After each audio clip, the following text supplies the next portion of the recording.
was in this course. That young man who says he's tired of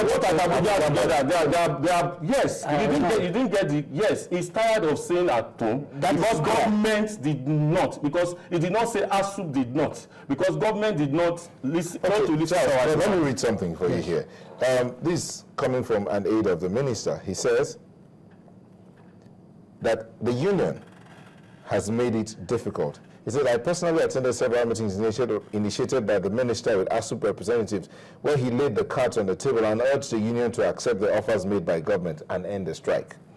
It is sad that each time the union leaders will say they will go back to consult with their members, they end up rejecting the offers made. Well, excuse me, at your intro, you said you have gotten to the part of the government, but they failed to show up.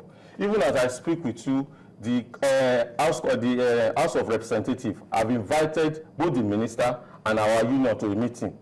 In the first instance, the minister did not show up. Another meeting is slated for tomorrow 1 p.m.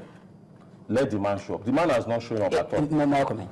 In this meeting for tomorrow, yes, what are your demands? Our demand, you have spelled out as we are. Can you narrate it so that for the interest of the viewers?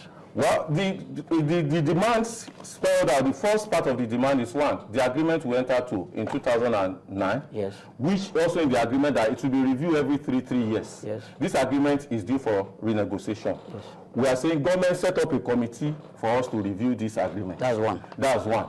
We're talking about establishment of a polytechnic commission. This issue has been over even close to 20 years that we have been agitating for this. We're talking of amendment of Polytechnic Act. It's also part of it. We're talking about scrapping of MBTE as a regulatory body. Thank God we're in Lagos. If you are familiar with Yabatech share a fence with a Federal Technical College. So, can you imagine that it's the same body that regulates technical college and polytechnic education, and that makes them to lose focus. And we said we want our own commission, just like the university and colleges of education. So it's equally part of our demand.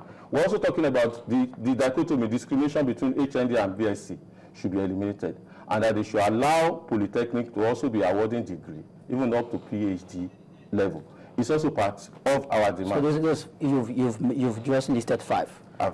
You just listed five demands. Yeah. Which demands, which part of these demands are you ready to shift grounds on? To ensure, because at this point, now I'm listening. At this point, yeah, what is primordial is to return back to classroom. Yeah. That's what is primordial. Oh.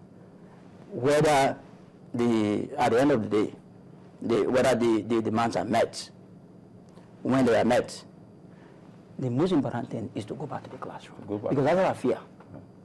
That's where our fear lies. So what I'm saying in essence is that you have told us that you are prepared to ensure that this strike is called off as soon as possible. Yes. That will mean that if you are called upon to shift grounds, you will shift grounds in your tomorrow's negotiation. Yes, we have. Which areas are you intending to shift grounds? Which area? Just like I've told you, we have shifted. No, you've said you've shifted ground. Yeah.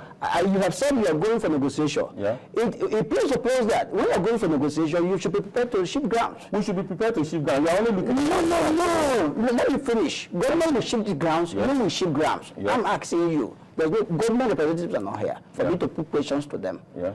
Mind you, I am sitting on the fence, relying more on the parents of the students. Yeah. I am not here to speak for the government, yes, to justify actions of government, or to even antagonize you, or to chastise you. That's not my business here. My business is the students need to go back to school. That's my business. Yes. So let me finish.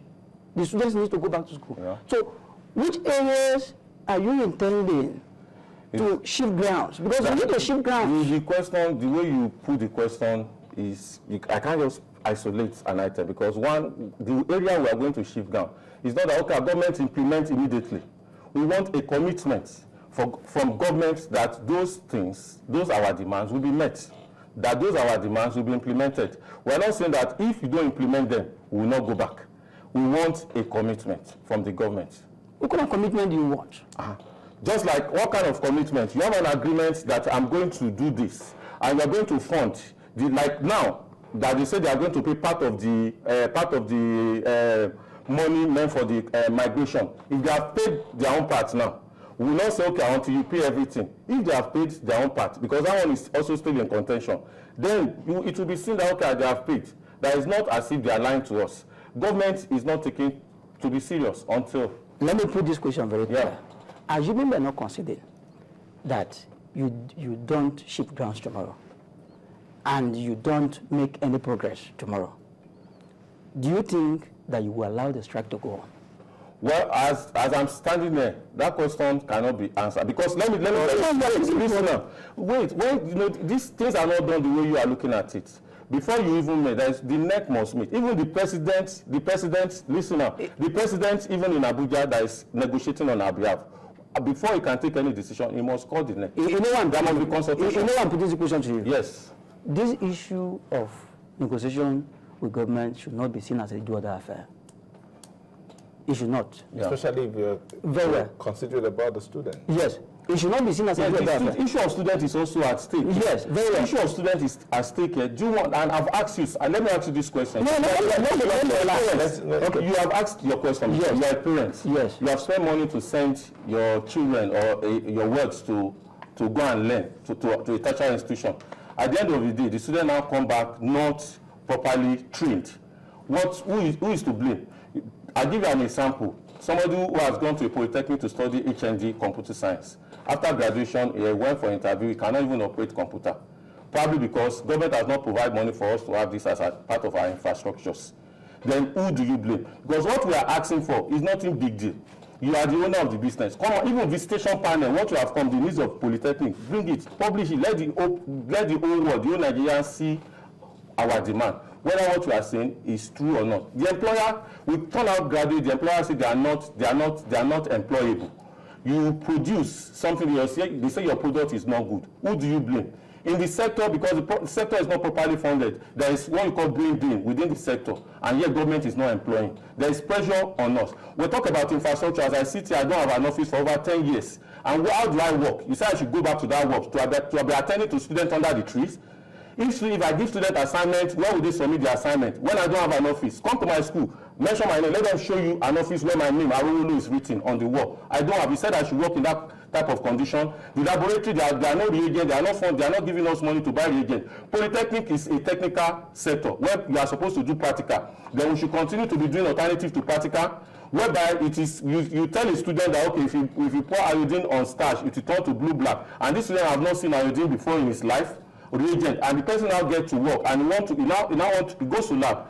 You went for a test, probably you have typhoid, and because he has not really done it and it's not diagnosing you for malaria fever, at the end of the day, what happened? We are losing life. If I may come here, we'll have to take a quick break and we'll come back and continue the conversations as we prepare for that. But let me just take this few tweets that have come. And Ice Canham says, what negotiations will be done with one party on strike, using it as a tool to threaten the other party to accept its demands?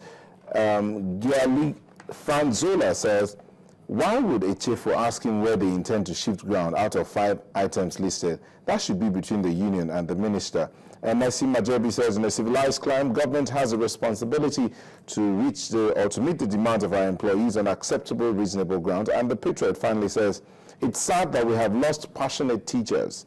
Today, they are not interested in imparting, but they are only interested in their pockets. We'll take a break and we'll be back shortly. Please don't.